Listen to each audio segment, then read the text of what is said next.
Actually Khariar club तरफ आज मते गोटे बहुत बड़ अपॉर्चुनिटी मिलला एଠିकार लोकंकर सेवा करने ପାଇଁ। एଠିकार लोक मो पाखक बहुत रेगुलर जाती द पेशेंट्स जो माने रेगुलरली आजिकल जुगरे आपण देखुथिबे metabolic disorder like blood pressure sugar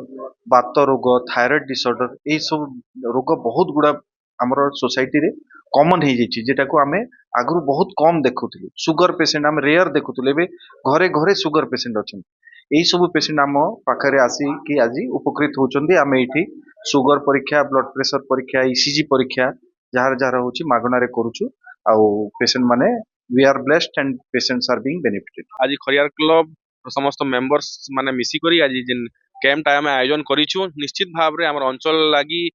बहुत भल पदक्षेप हेचे तार कारण जे आमे पाखापाखि 100टा रजिस्ट्रेशन करि सारलु ना आर पेशेंट माने उपकृत होउछन जेन पेशेंट माने कंटावानी जाई करी बस रे किंबा तांको निजस्व गाड़ी रे जाई करी हरान होतिले मात्र 50 टंकार गोटे मूल्य रे इने तांको ट्रीटमेंट माने कंसल्टेशन चली छे तार संगे संगे डॉक्टर गोविंद अग्रवाल की तरफ रु फ्री बीपी फ्री सुगर आउ फ्री ईसीजी रो भी तांकर माने से प्रोवाइड करिछन।